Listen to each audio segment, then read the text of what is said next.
Assalamualaikum warahmatullahi wabarakatuh, teman-teman. Perkenalkan, saya Arizka Dewi Utami. Selamat datang kembali di channel ini. Pada kesempatan kali ini, saya akan melanjutkan pembahasan yang telah dibahas pada video sebelumnya, yaitu tentang artikel opini. Nah, pada kali ini saya akan memberikan tips gimana sih cara membuat artikel opini. Nah, di sini ada 7 langkah yang harus kita perhatikan dalam membuat artikel opini. Yang pertama yaitu memilih isu. Dalam menulis artikel opini, pemilihan isu merupakan sesuatu yang sangat penting untuk diperhatikan. Isu yang kemudian bisa kita jadikan sebagai tema kepenulisan artikel opini ini bisa kita dapatkan dari berbagai macam sumber. Entah itu dari media cetak, menonton televisi, membaca berbagai website di internet, berdiskusi dengan orang lain, dan yang biasanya banyak dilakukan dewasa ini yaitu mencari isu-isu yang sedang viral di media sosial. Topik yang dipilih dan gagasan yang diungkapkan harus sesuai dengan kebutuhan dan persyaratan waktu. Yang artinya, kita itu menulis artikel opini berdasarkan berita-berita yang sedang hangat diperbincangkan di masyarakat. Kemudian juga kita menulis berdasarkan keinginan audiens untuk mengetahui lebih banyak tentang suatu subjek yang saat ini sedang menjadi minat mereka. Langkah kedua yaitu mengumpulkan data. Setelah menentukan isu yang akan dibahas dalam artikel opini, langkah selanjutnya yaitu melakukan pengumpulan data untuk memperkuat opini kita. Data ini bisa kita dapatkan dari berbagai sumber seperti buku, artikel, blog, atau literatur lainnya. Keberadaan internet memudahkan kita untuk melakukan proses pengumpulan data yang bisa dijadikan sebagai landasan teori dan solusi yang bisa kita tawarkan dari opini yang kita tulis. Nah, orang yang menulis ini adalah harus orang yang mempunyai pengetahuan dan mempunyai literasi tentang topik atau isu-isu yang akan ia bahas dalam artikel tersebut.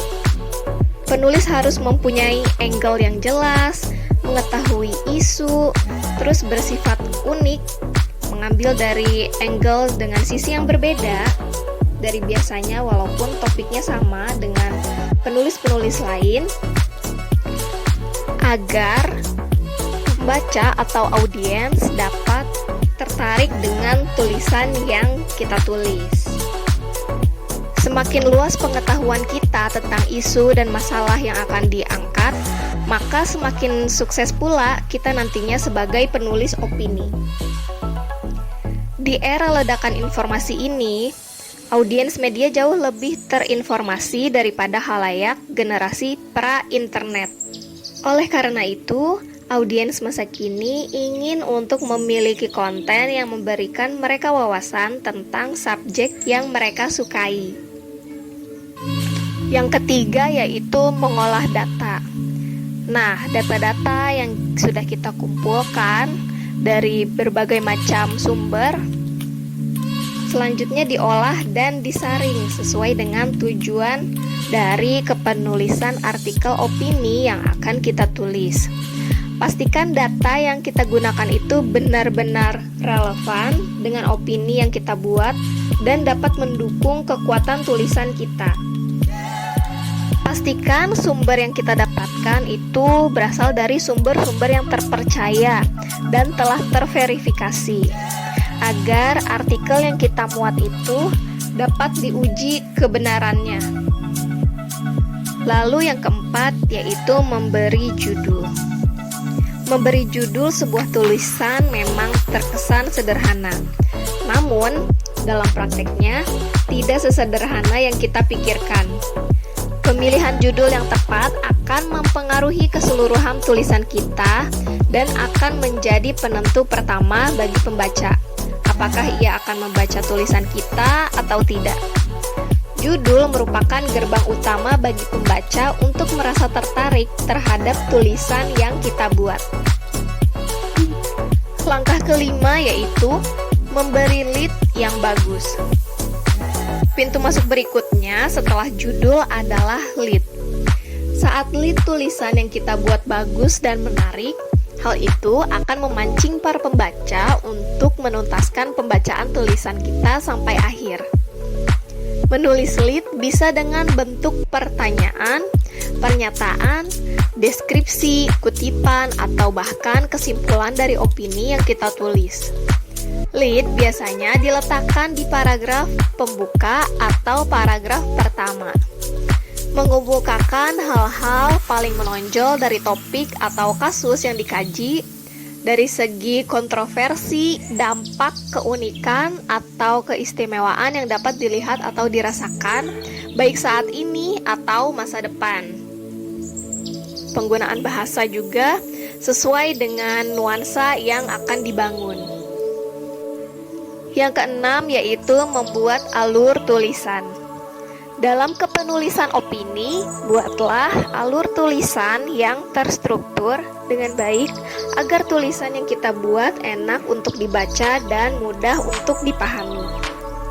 Kita bisa menguraikan tulisan kita mulai dari fenomena yang terjadi, lalu mencari latar belakang fenomena, membandingkan teori dengan fenomena dengan persepsi dan opini kita, lalu terakhir berikan solusi terhadap isu yang kita tulis. Mengurai singkat objek kajian, pemaparan data objektif, kalimat sederhana, mudah dipahami duduk perkaranya. Kemudian memberi penjelasan rinci pada bagian yang menjadi fokus kajian. Minimal menunjukkan kapan kejadiannya, di mana, dan melibatkan siapa. Untuk memperkuat objektivitas, dapat mengutip informasi dari data, surat kabar, media lain, atau hasil observasi. Langkah yang ketujuh yaitu menutup tulisan. Langkah terakhir dalam menulis opini adalah menutup tulisan kita dengan solusi yang kita tawarkan. Biasanya berbentuk pernyataan. Namun, ada juga beberapa penulis yang memilih menutup tulisannya dengan pertanyaan, sehingga solusi dikembalikan kepada pembaca. Menguraikan analisis berupa pemaparan premis-premis yang memperkuat kontradiksi yang diberikan. Premis dimaksud berupa data empiris yang punya kaitan langsung atau tidak, bisa juga mengemukakan argumen rasional. Sudahi dengan uraian singkat dan jelas. Berikan solusi atas masalah yang dibangun. Solusi terhadap masalah yang dibahas tanpa meninggalkan substansinya. Solusi juga ditunjukkan kepada siapa dan apa yang perlu dilakukan oleh instansi atau organisasi atau individu yang sedang kita bahas. Nah, begitulah tips langkah-langkah dalam membuat artikel opini. Jadi intinya dalam membuat artikel opini itu yang pertama harus dilakukan yaitu tentukan ide yang kita kuasai. Jika kita tidak menguasai materi, maka tidak akan mudah untuk membuat kerangkanya. Yang kedua, itu siapkan materi, hasil riset, dan data.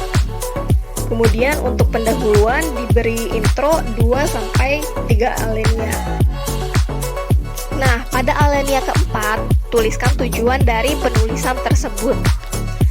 Alinea selanjutnya, dibangunlah sebuah argumen dengan pembangunan premis umum. Kemudian alinea terakhir, menuliskan tentang ulasan atau rekomendasi. Dalam menulis opini, memang kita itu harus banyak berlatih karena hal ini merupakan sesuatu yang tidak mudah. Hanya teman-teman yang banyak membaca dan banyak literasi yang bisa memahami tentang permasalahan dari tulisan yang ia tulis. Gaya penulisan yang digunakan itu Menggunakan kalimat-kalimat yang mudah dimengerti oleh para audiens. Gaya penulisannya populer, substansinya tidak padat, dan tidak boros kata. Kalimat yang digunakan juga straight to the point. Berikut ini adalah contoh dari artikel opini. Bisa kita lihat judul yang digunakan adalah yang bisa untuk menarik pembaca agar mereka bisa membaca tulisan kita. Setelah pemberian judul, biasanya terdapat identitas dari penulis artikel tersebut. Nah, kita bisa nih mencantumkan nama kita setelah judul. Kemudian pada alinea pertama atau lead, kita bisa mulai dengan menggunakan rumus 5W1H. Lalu diuraikan berdasarkan data dan fakta pada alinea berikutnya. Nah, pada alinea terakhir atau bagian penutup, kita bisa memberikan opini kita terhadap isu yang sedang kita tulis. Nah, cukup sekian tips dari saya tentang membuat artikel opini. Semoga bermanfaat. Wassalamualaikum warahmatullahi wabarakatuh.